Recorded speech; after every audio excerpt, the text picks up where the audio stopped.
آج کی ہماری کہانی ہے دوستوں بھیڑ اور بھیڑیا۔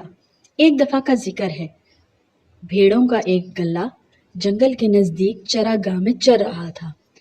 آج اس گلے میں ایک بھیڑ کا بچہ بھی تھا جو پہلی دفعہ باہر نکلا تھا۔ باہر نکلنے سے پہلے اس کی ماں نے اسے اچھی طرح سمجھا دیا تھا کہ اسے ہر حال میں باقی بھیڑوں کے ساتھ رہنا ہے اور گڈریے کی نظر میں بھی رہنا ہے، ورنہ وہ کسی مصیبت میں پھنس سکتا ہے۔ سردیوں کا موسم تھا، دھوپ بہت تیز تھی لیکن ہوا بہت مزے کی چل رہی تھی۔ جب ہوا بھیڑ کے بچے کو لگتی تو اسے مزہ آتا، گدگدی محسوس ہوتی اور وہ چھلانگیں مارتا۔ گڈریے نے اس کی حفاظت کے لیے اس کے گلے میں گھنٹی بھی باندھ دی تھی تاکہ وہ بجے تو اسے معلوم ہو جائے کہ بھیڑ کا بچہ کہاں ہے۔ اتنے اچھے موسم میں سبز سبز گھاس چرنے کے ساتھ ساتھ گھنٹی کی آواز میں اسے بہت مزہ آ رہا تھا۔ مزے میں اس کا دھیان ہی نہ رہا کہ وہ چرتا چرتا گلے سے دور نکل گیا ہے۔ جنگل کے ایک درخت کے پیچھے چھپا ہوا ایک بھیڑیا اسی موقع کی تاک میں تھا۔ اس نے جب یہ دیکھا کہ بھیڑ کا ایک بچہ خود ہی اس کی طرف چلا آ رہا ہے تو بہت خوش ہوا۔ اس نے کہا کہ میں اسے پکڑ دیتا ہوں اور گھات لگا کر بیٹھ گیا۔ وہ اس بھیڑ کے بچے کو دبوچنے ہی والا تھا کہ بھیڑ کے بچے کے ہوش اڑ گئے۔ اسے اپنی ماں کی نصیحت یاد آئی اور وہ بہت پچھتایا کہ اب کیا ہو سکتا ہے۔ اس طاقتور بھیڑیے کا مقابلہ میں کمزور سا بھیڑ کا بچہ کیسے کر سکتا ہوں؟ وہ سوچتا رہا اور اسی کشمکش میں تھا کہ اچانک اسے ایک ترکیب سوجھی۔ جلدی سے بھیڑ کے بچے نے کہا کہ دیکھو بھائی، میں جانتا ہوں کہ اب تم مجھے اپنا کھانا بنانا چاہتے ہو، لیکن میری بات مانو کہ میں مرنے کے لیے تو بالکل تیار ہوں، لیکن میں نے ابھی ابھی گھاس کھائی ہے اور گھاس کا ذائقہ میری گوشت کے اندر ہے اور تمہیں گھاس پسند نہیں، میں جانتا ہوں۔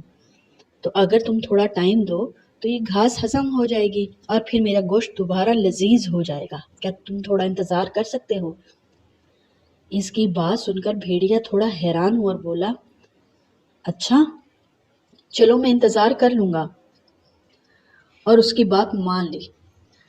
بھیڑیا جانتا تھا کہ وہ اسے بھاگ نہیں سکتا اور اسے گھاس کھانا پسند نہیں تھا، کیونکہ بھیڑ گھاس کھانے والا جانور ہے اور بھیڑیا گوشت کھانے والا۔ لہٰذا اس نے کہا ٹھیک ہے، میں تھوڑی دیر انتظار کر لیتا ہوں۔ اس نے بھیڑ کے بچے کو چھوڑ دیا اور بیٹھ گیا۔ تھوڑی دیر بعد بھیڑ کے بچے نے کہا اگر اجازت ہو تو میں تھوڑا ناچ لوں، اس طرح گھاس جلدی ہضم ہو جائے گی اور تمہیں کم انتظار کرنا پڑے گا۔ بھیڑیا ہنس کر بولا، اگر تمہاری آخر یہی خواہش ہے تو خوب ناچ لو، مگر بھاگنے کی کوشش مت کرنا۔ بھیڑ کا بچہ عاجزی سے بولا، میں بھاگ کر کہاں جاؤں گا؟ تم مجھ سے کہیں زیادہ تیز رفتار اور طاقتور ہو، ایک ہی چھلانگ میں تم مجھے دبوچ لو گے۔ میں جان چکا ہوں کہ میرا آخری وقت آ گیا ہے، اب بھاگا دوڑی کا کیا فائدہ؟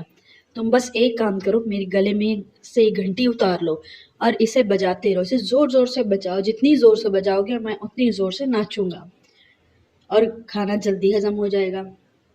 بھیڑیے نے بھیڑ کے گلے سے گھنٹی اتاری اور بجانا شروع کر دیا۔ بھیڑ کے بچے نے کہا اور زور سے بجاؤ اور زور سے بجاؤ، اور وہ خوب ناچنے لگا اور بھیڑیا پورے زور سے گھنٹی بجانے لگا، ٹن ٹن ٹنا ٹن ٹن ٹن ٹن ٹنا ٹن ٹن۔ گھنٹی کی آواز جب ہوا کے دوش پر تیرتی ہوئی گڈریے کے کان تک پہنچی تو وہ ہوشیار ہو گیا۔ اس نے اپنے گلے پر نگاہ دوڑائی، فوراً ہی اسے معلوم ہو گیا کہ بھیڑ کا ایک بچہ غائب ہے۔ اسی وقت اس نے زور سے اپنے دونوں کتوں کو اشارہ کیا اور اس کے کتے دوڑ پڑے گھنٹی کی سمت میں۔ وہ ان کے پیچھے پیچھے خود بھی گیا اور اپنی لمبی اور مضبوط لاٹھی اس کے ہاتھ میں تھی اور وہ تیزی سے دوڑا۔ تھوڑی ہی دیر میں کتوں نے بھیڑیے کو جا پکڑا جو آس پاس بے خبر گھنٹی بجا رہا تھا۔ جتنی دیر میں بھیڑیا سنبھل کر کتوں کا مقابلہ کرتا وہاں سے فرار ہو پاتا، گڈریا بھی اس کے سر پر پہنچ گیا اور لاٹھیاں مار مار کر اس کا بھرتا بنا دیا۔ بھیڑ کے بچے کی جان بچی اور وہ خدا کا شکر ادا کرتا ہوا گلے میں اپنی ماں کے پاس لوٹ آیا۔ اس کی ذہانت کا قصہ جب دوسروں کو معلوم ہوا تو سب نے اس کی خوب تعریفیں کی۔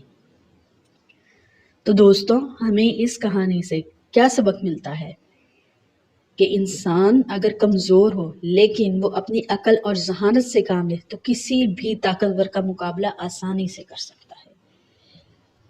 اب آپ سے ملتے ہیں اگلی کہانی میں۔ اللہ حافظ۔